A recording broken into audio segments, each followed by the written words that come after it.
Майнинг криптовалют в Абхазии начался в 2016 году и к 2018 достиг таких объемов, что правительство республики с целью экономии электроэнергии и ввиду изношенности сетей запретило эту деятельность на неопределенный срок. Исходя из таможенных данных, за период запрета в Абхазию были ввезены вычислительные машины для майнинга на 70 миллионов рублей, что говорит о том, что данный вид бизнеса рос и развивался, хоть и незаконно. Вице-премьер, министр экономики Кристина Озган разъяснила энергетикам предпосылки к принятию постановления о легализации майнинга. Отсутствие мер по контролю и регулированию деятельности по добыче криптовалют привело к неконтролируемому росту дефицита электроэнергии и значительному выпадению сумм доходов. Фактические потери Черноморэнерго ввиду отсутствия правовых норм взимания платы за потребляемую этой категории потребителей электроэнергии в расчете на действующий тариф, то есть 85 копеек для юридических лиц, составили порядка 360 миллионов рублей.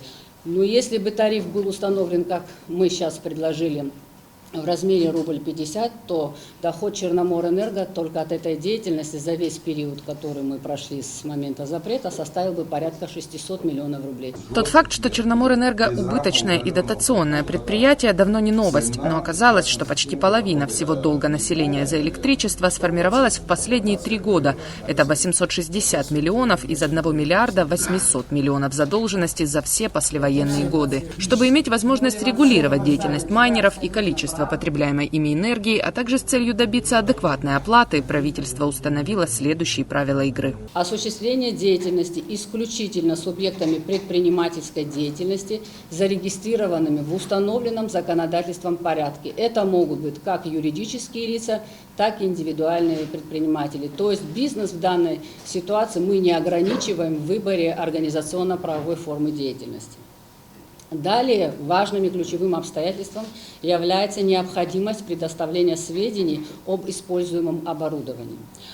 Следующий этап – это, безусловно, получение технических условий для присоединения к сетям единого оператора. Ну и, безусловно, оплата за электроэнергию. В последующие 30 дней Министерство экономики должно передать депутатам проект закона, в котором будут определены более подробные условия ведения этого бизнеса и будет предусмотрена значительная ответственность за нарушение установленных правил. Обращаться за помощью в МВД, чтобы выявить всех участников рынка, нам вряд ли придется, потому что энергетики лучше других знают, где в их районах работают криптофермы, подчеркнула Кристина Озган. Понимая, что бизнес действовал вне рамок правового поля, но точно могу сказать, не без участия энергетиков, потому что подойти к объекту энергетики и подключиться, поняв, какую мощность можно получить, сами субъекты предпринимательской деятельности без помощи энергетиков сделать не могут.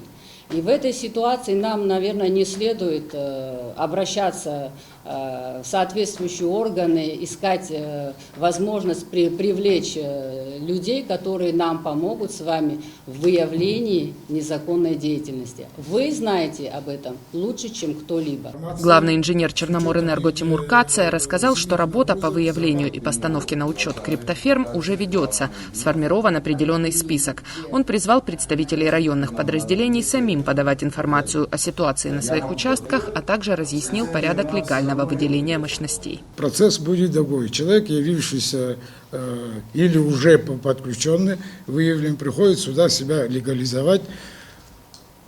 Есть технический отдел, который имеет все параметры возможностей у нас. И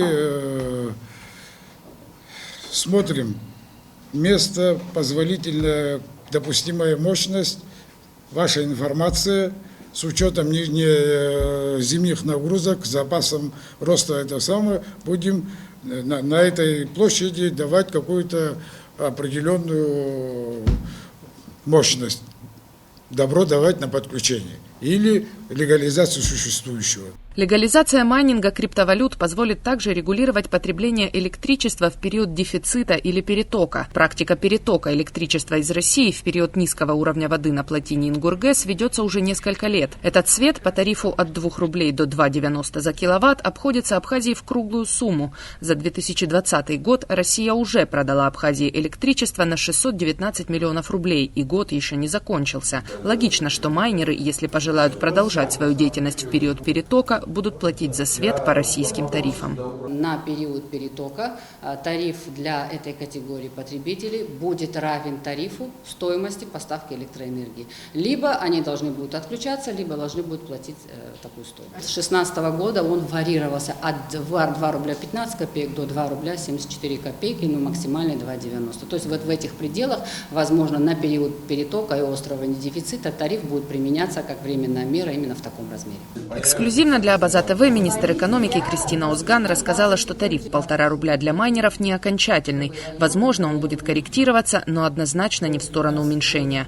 Работа по созданию методики расчета тарифов за электричество ведется, и когда будут готовы формулы, можно уже предметно оценивать, какой тариф обоснован, а какой нет, подчеркнула Кристина Озган.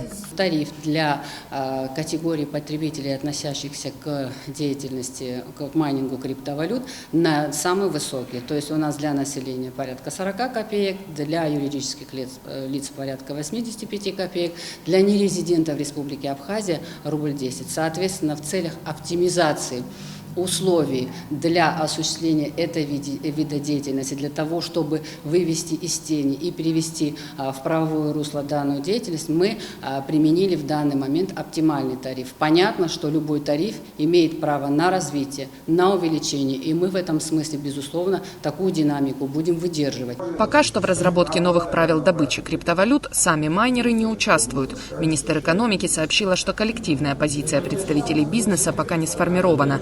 Мы надеемся, что они соберутся и примут участие в работе. Мы не претендуем на исключительность своей позиции. Мы открыты к обсуждению и готовы сотрудничать с участниками этого вида деятельности, подвела итог Кристина Озган. Надежда Боровикова, Торник Амичба, Абаза ТВ.